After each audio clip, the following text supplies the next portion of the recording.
So we here at NRATV have been keeping close tabs on the Black Guns Matter campaign, and it shows no signs of slowing down. Toure joins us now for the latest. But before we do that, we gotta talk about some donuts. Oh man! So off air we kind of talked about just our workout routines and regimen and things of that nature. And Maj asked me what I eat, and I don't eat well. But you mentioned people who follow they know you're a big fan of Dunkin', right? Mm-hmm. And all day, every day. And I'm a Houston boy, so I'm a Shipley's fan. Except their coffee is terrible. Yeah. That's what I'm saying. You either get great coffee or you get great donuts. Very few places have good coffee and good donuts. Now, this one place in Atlanta was good though, called Sublime. Yeah. Oh man, it was sublime. Now I've been in Dallas now, and so I'm in Dallas downtown, and so I'm getting a little bougie, and I'm eating all these little bougie donut shops, these little boutique donut shops and stuff. Like that big.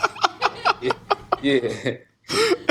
So so you might not know who I am after about another 3 months, because I'm just like Dunkin' and Shipley's. I'm too good for all that stuff. Yo, man, but seriously though, you pause beforehand, but you looking good, man. I see you. You know what I'm saying? I'm trying. A lot of it is a shirt though. They make these new shirts now. It's called look 10 times better than you usually actually do. You just throw the shirts. Nah. But no, it's amazing what watching episodes of yourself will incite such high levels of insecurity you never know existed. You go, I gotta get straight to the gym after right now. Yeah, I used to laugh at women when they were like, "Oh, the camera adds 10 pounds." All women don't talk like this. "Oh, the camera adds 10 pounds," and now I realize that's real. Yeah, but no. So talk to me, man. You finished this year's tour. Last stop was Boston. Yeah. Tell me how that went.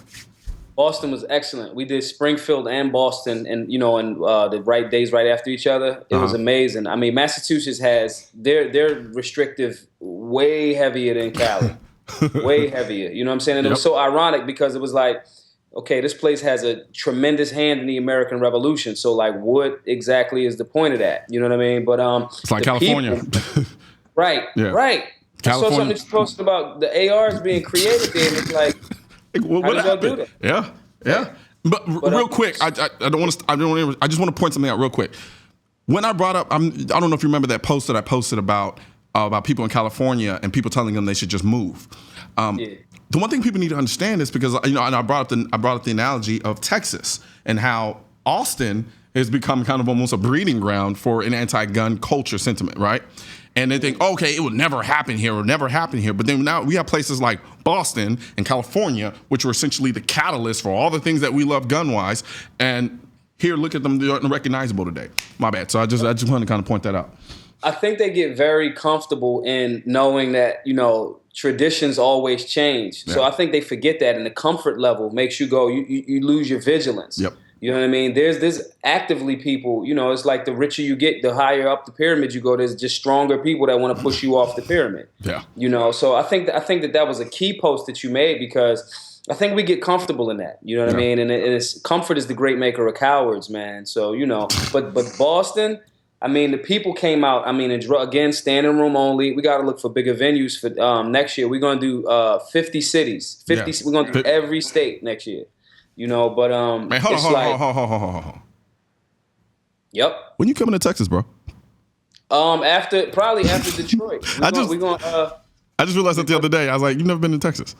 Yeah, look, and that was the funny thing when we got, because I was like, we did Boston, and it was crazy cold. Yeah. And then I was like, when is the warm southern states? Like, when are we going there? You know what I'm saying? I'm like, do they need some information in Turks and Caicos? Like, how can we get that? You know what I'm saying?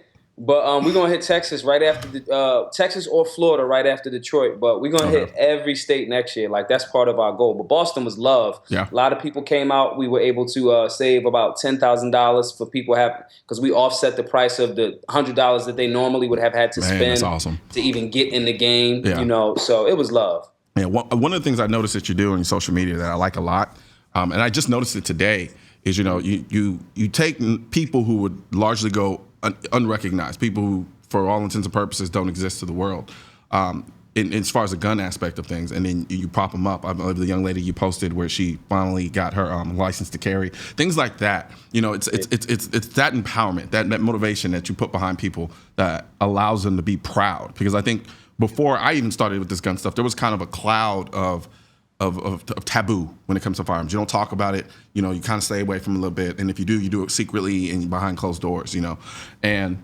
now I'm starting to see more of a culture coming out where people are proud to say, no, I own a firearm. Not only do I own a firearm, I carry a firearm. And if you don't carry a firearm, you probably might want to look into doing that. You know, and you're creating your own mini advocates, and I think it's amazing.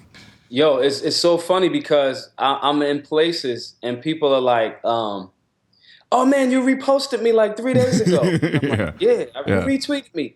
It's because that's what social media is for. We got to get out of this exclusive, oh, I'm this person type of thing. I don't have $100 million yet. So until then, I mean, but and people really love that. I mean, it's a great thing. I mean, I remember one time getting like a tweet liked by like, no, it was a retweet by, what's this? His name is Steve Stout. Yeah. And from Translation, and I was just, for the rest of the week, I was on the high. So it's like for them to go through something that is stress, especially in Massachusetts. Those were hurdles set up for them. You know what I mean? For them to come out to the class in the snow. In the snow, go through the process, sit after the class, take the test. You know, do the due diligence. You gotta highlight that. You know, Absolutely. And it's like you said, it changes their thought process. Yep. So now, I have to ask, within this last tour, what city did you like the best? And which city did you like the least?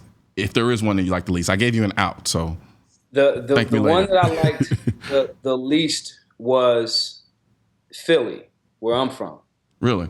Why? Yeah, because people in Philly, they still didn't. It was early, and they didn't believe it. Gotcha. I mean, some of my friends were so. I was like, yo, you can do this. Like, you know what I mean? And they were like, man, there's no way that AR is legal. Like, they don't even know. Yeah. So they were so, even though they would come to the classes, some of the friends that I know that like were teetering on the edge of still in the street and trying to clean it up, just, aren't prohibited persons, obviously. Yeah. But they were so skeptical, like, nah, man, there's no way. That's you, Maj. You know how to communicate. Yeah.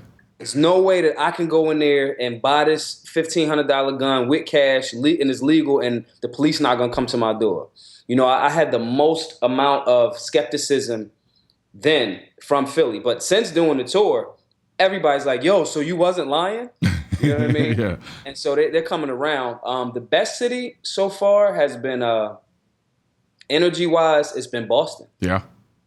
Yeah, I mean, because Springfield was a little bit of a smaller, obviously it's a smaller city, but Boston is a major hub, and it's in the middle of all of the foolishness in regards to gun restriction. Yeah. And to have that many people come out, and, we work with Com2A, which is an organization that sues politicians and things like that for not giving, sheriffs and things, or those departments for not giving, people their actual license to carry and things like that. They brought us out. We had a great time. So many people. And the reason why that one was all of the cities were great, but the reason why that one was, the kicker for me, one, was because of that ignorant article that you checked that page on. Yeah. Yeah. You know what I'm saying? Yeah. So we was able to do that in her town. Two, we was able to get the attorney general over there, check her a little bit because she's just making it up as she goes along. Literally. Literally, you know what I'm saying? And we was able to save, like, I'm telling you, it was like $10,000 that people would have had to, and I know to millionaires, 10,000 ain't a lot, but that combination is what made Boston the best for me. That's the one insidious aspect of gun control that a lot of people don't factor in.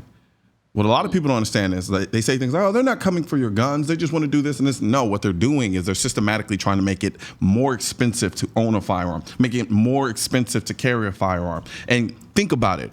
Who do you think is going to be affected by that? Yep. I'm not going to lie. Right now, I'm going to tell you, it don't hurt me. Right. It doesn't. Right. I can pay those fees. But there are scores of people who can't. Yep. And it disproportionately affects a group of people who probably need the guns more than I do because I live in downtown Dallas. So it starts to beg the question, who's really looking out for the people in this country, in these communities, if you're trying to make it as expensive as possible to own these firearms, and then you have organizations like yourself who are actually trying to make it as affordable and as reachable as possible. So at the end of the day, you are doing 10 times more for the communities that a lot of these politicians say that they're looking after, and they're not. Right. And it's crazy because I'm telling you, that's why the floodgates, I mean, people, even after we left, were hitting us up, hitting me, directly emailing me like, yo, so you same thing in Philly. Yeah. So y'all wasn't lying. We actually did come down there and get the certification and, you know, stuff like that. But over and all, it's been wonderful. But the biggest thing is we have so much more work to do. I'm touching every single state in 2017. I'm going to Alaska. I don't care. Have fun with that, bro. You know what I'm saying? But no, man, it's been a pleasure as always, man. It's good talking to you. I don't need to tell you. I hope to see you again. You're a regular on here, so you know this. My home. Yo, you going to shot? Of course, I'm going to shot. All right, you act like I have a choice in the matter. Right. Like I gotta go. I have to go to shot. We're gonna be doing this show live from shot as well, so be sure to find me and if you're gonna be there, and you know, come on the show. I'll see you then. Absolutely, man. You have a good one. Peace. All right. And we'll be back.